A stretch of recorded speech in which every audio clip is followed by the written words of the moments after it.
NFL money is a difficult thing to track, with its web of guarantees, upfront bonuses and incentives, but suffice it to say, Raiders quarterback Derek Carr is rich.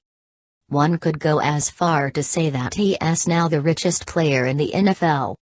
Carr and the Raiders agreed to a 5-year, $125 million deal Thursday morning, a deal that will give Carr the largest annual salary in NFL history at $25 million per year.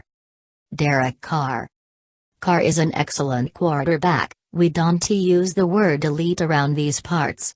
He was an instrumental part of bringing the languishing Raiders franchise back to life and arguably a critical component in the Raiders' lucrative move to Las Vegas, which he will now be making as well. To the Raiders, Carr was worth more than any other player in NFL history.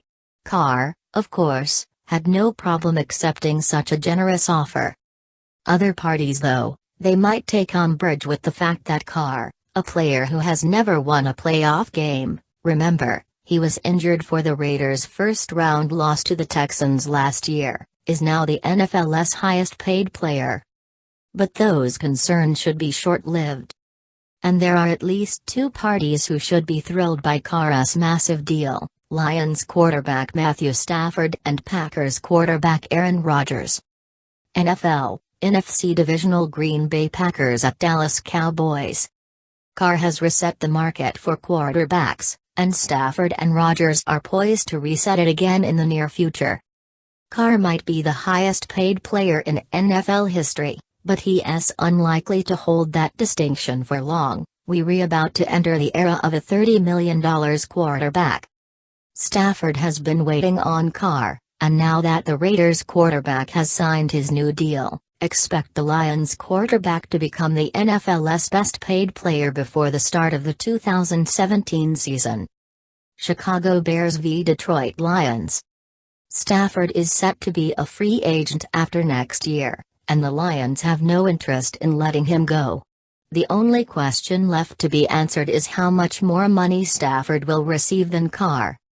There's little doubt that the Lions quarterback will get a better deal than Carr's accord with the Raiders.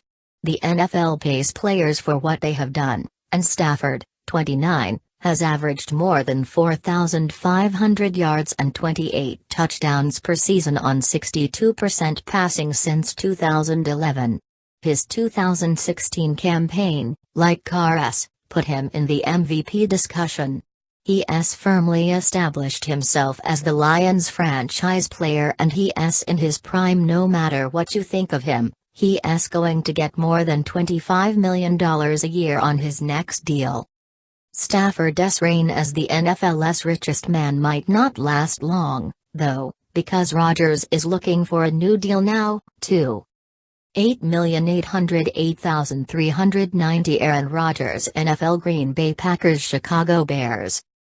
Rodgers is 33 and he has a contract that goes through the 2019 season, but with recent developments on the quarterback market, see Glennon, Mike, Carr, Derek, and perhaps Cousins, Turk, that current Packers deal, $22 million per, is a bargain. This is the best quarterback in the NFC we're talking about here. With Carr's deal on the books, Rodgers' market value is well above $30 million. And the Packers, given increases in the salary cap, can afford to make that valuation a reality. Rodgers isn't like Tom Brady in that he hasn't taken less money for the sake of team building. He was the highest paid player in the NFL once before.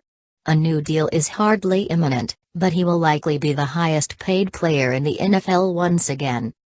AFC Championship, New England Patriots v Denver Broncos 33 View Gallery. Every NFL team's most likely future Hall of Famer. Getty Images.